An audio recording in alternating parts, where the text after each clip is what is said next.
Bonsoir à tous, très heureux de vous retrouver pour ce JT du mercredi 3 juin 2020 sur Télé Grenoble. Toutes les heures à partir de 18h comme chaque soir, c'est le point sur l'actualité du Grand Grenoble.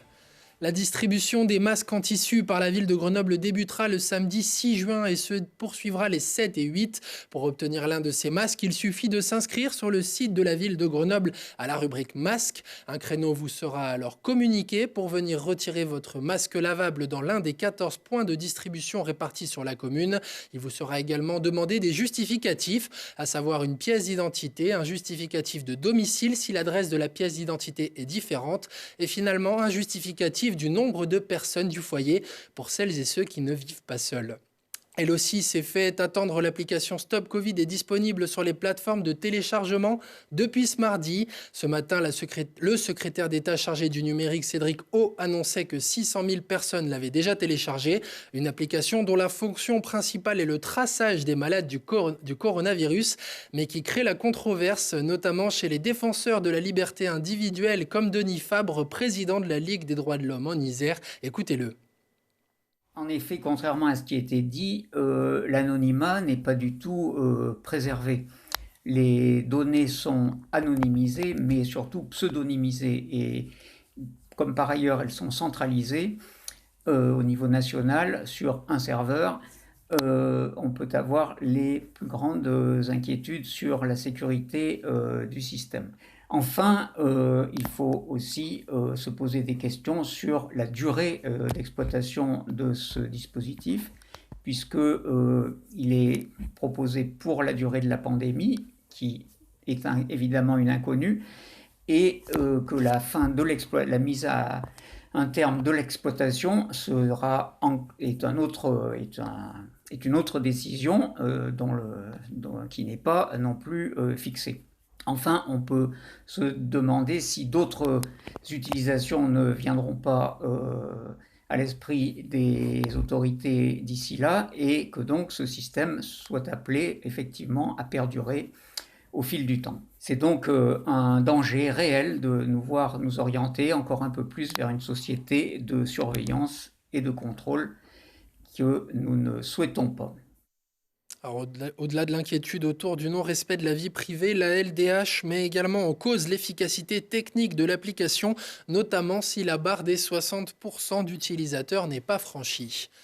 La sénatrice de l'Isère, Frédérique Puissat, a été nommée ce mercredi rapporteuse de la proposition de loi permettant le don de congés payés sous forme de chèques vacances aux membres du secteur médico-social.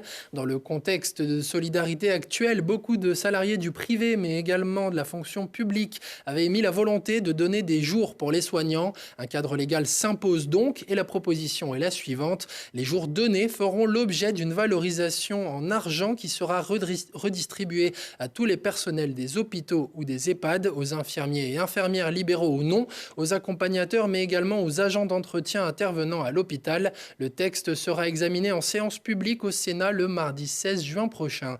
Les petits vélos jaunes de la métropole de Grenoble continuent leur bout de chemin. Après les grandes villes de l'agglomération, place maintenant aux villages un peu plus reculés, voire même de montagne. Exemple en Chartreuse où notre journaliste Loïc Cognet a suivi le déploiement du dispositif métropolitain. Le service métro vélo continue son expansion sur l'ensemble de la métropole grenobloise. Il est désormais possible de louer l'un de ces vélos jaunes dans les différentes communes en Chartreuse, le tout grâce à un mode de fonctionnement bien particulier et réfléchi pour l'occasion. C'est la première aujourd'hui de ce nouveau format de métro vélo avec une agence mobile qui, toutes les 6 semaines, passera dans chacune des villes et des villages de notre territoire. Le vélo, c'est un véhicule universel pour tous les âges, pour tous les genres, pour tous les territoires. Et c'est là une nouvelle phase de la politique cyclable pour que ce véhicule puisse être utilisé partout et par tous. Et la démarche a le mérite de ne laisser personne indifférent. Je pense que tout ce qui développe l'utilisation du vélo est intéressant de toute façon. Après, est-ce qu'on utilisera ici la location vraiment sur place, une sensibilisation ? Moi, ce que je lui disais, c'est que j'utilise déjà mon vélo quasiment exclusivement sur le village. Après, ça m'intéresse effectivement de comprendre comment ça va se développer sur Grenoble. Est-ce que je peux avoir accès dans les temps à venir à un box pour laisser un vélo en bas ? et du coup plus facilement descendre sur Grenoble en vélo et remonter. Je trouve que c'est pas une mauvaise idée, surtout qu'au Sapé, il n'y a pas trop d'animation. Alors je trouve que c'est une excellente idée d'avoir des vélos et d'avoir cette possibilité de louer. Je trouve ça très très bien. J'avoue que c'est la première fois que je vois ça et je suis assez convaincue du système. Avec l'arrivée du service de location dans ces villages jalonnés et pleins de relief, c'est aussi une possibilité de plus qui est offerte aux habitants pour circuler entre les différentes communes et même pour rallier Grenoble. Une satisfaction pour la mairie du Sapé en Chartreuse qui se félicite de cette arrivée. En fait, Métro-Vélo, c'est un service qui est essentiellement utilisé dans la métropole où beaucoup de gens, pour une raison ou une autre, finissent par aller faire des courses, travailler, se soigner ou plein d'autres choses. Alors ici, il y a une vie qui est propre, mais c'est vrai qu'il y a beaucoup de gens qui descendent. Donc après, quelle solution prend le bus, comment on fait en bas, etc. Voilà, donc c'est, je pense, une bonne manière d'ouvrir le débat, de discuter, de voir quelle est la proposition et aux gens de choisir. Et si certaines pentes paraissent insurmontables pour les moins sportifs, les vélos pourvus d'assistance électrique devraient sans nul doute en rassurer plus d'un. L'agence mobile Métro Vélo continuera à se déplacer toutes les 6 semaines dans les villages et les communes du territoire. Les informations sont à retrouver sur le site www.metrovelo.fr. On va prendre encore un peu plus de hauteur encore en Oisans. Cette fois, à l'Alpe d'Huez, les activités rouvrent les unes après les autres. Cette semaine, c'est le club de Baltrap qui a pu accueillir de nouveau les pratiquants en adaptant son offre devant la caméra d'Alpe d'Huez TV. Beaucoup de demandes parce qu'il y a beaucoup de clubs où les gens sont âgés, dans le club de Valence par exemple, ou d'autres clubs qui les gens sont un peu plus d'âge, donc c'est un peu plus difficile à ouvrir. Ils attendent un peu que le confinement soit un peu plus tranquille pour pouvoir ouvrir, quoi. Le contexte du Baltrap de l'Alpe, c'est le plein air, c'est pas être les uns sur les autres. C'est pour ça qu'on a pris cette décision d'ouvrir. Alors ce qui a été mis en place, c'est que là il y a la fermeture du chalet, on ne peut pas rentrer dans le chalet parce que voilà, vu le confinement, c'est pas possible.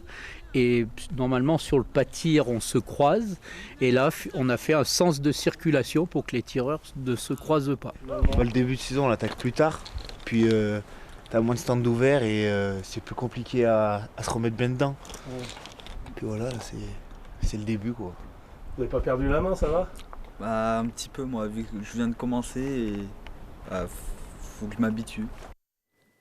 L'Alpe d'Huez ne fera en revanche pas partie des stations rouvrant leur remontée mécanique ce week-end, notamment pour la pratique du VTT. Dans la région, 2 stations lèveront le rideau ce samedi, les Deux Alpes et l'Alpe du Grand Cerf. Le FCG Rugby dit au revoir à l'un des joueurs emblématiques de ces dernières saisons. L'ancien capitaine rouge et bleu Steven Stefano tire sa révérence. Non conservé en tant que joueur par le club alpin qu'il avait rejoint en 2015, le Coukien préfère raccrocher les crampons à 36 ans. Avec plus de 70 matchs avec le FCG, Steven Stefano aura pendant son passage marqué les esprits, notamment grâce à son influence dans le vestiaire et sa hargne sur le terrain. Les deux parties désireuses de continuer à travailler ensemble dans un rôle qui reste à définir ont entamé des discussions depuis plusieurs semaines. Dans notre série rétro jour pour jour, retour aujourd'hui 6 ans en arrière, le 3 juin 2014, avec l'envol d'une presque centenaire dans le ciel de Saint-Hilaire-du-Touvet. Nos caméras étaient présentes ce jour-là pour immortaliser le vol de la personne la plus âgée à avoir fait du parapente en France.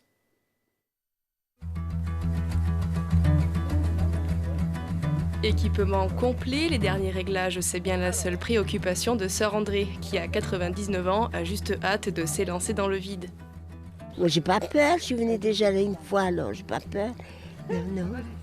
Dire qu'à sa place, certains n'oseraient jamais franchir le cap. Mais pour la résidente de l'EHPAD du Bon Pasteur à Saint-Martin-d'Air, cette expérience peu commune lui permet au moins de briser sa routine. Ça me change un petit peu de la maison. Ça me sort de la maison parce que nous, on est des sœurs, on appelle des sœurs contemplatives. Et on ne bouge pas, on ne sort pas, on reste dans notre maison. Je reste dans ma chambre à parler prière, comme à la chapelle. Dans la journée, je brode. Je ne m'ennuie pas, je mets ma radio, je chante toute seule.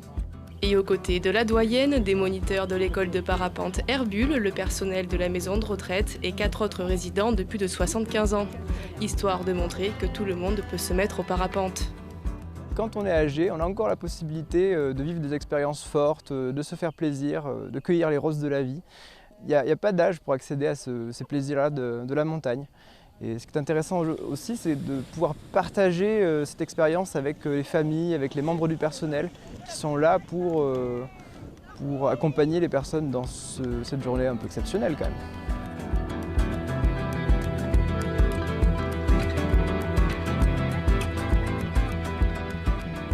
Atterrissage au poil pour sœur André, c'est que du bonheur, même si a priori c'est la dernière fois. À mon âge, moi, je ne recommence plus. J'ai fini. À 100 ans, ça peut faire. Il faut s'arrêter, laisser la place aux autres. Le record mondial de vol en parapente est détenu depuis 2011 par une Américaine âgée à l'époque de 101 ans. Sœur André, que vous avez vue dans ce reportage, est décédée 3 ans après ce vol en juillet 2017 à l'âge de 102 ans.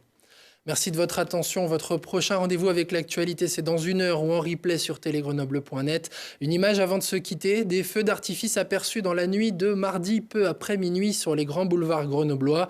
L'origine est encore inconnue, mais n'aurait vraisemblablement rien à voir avec la réouverture des bars. Passez une très bonne soirée.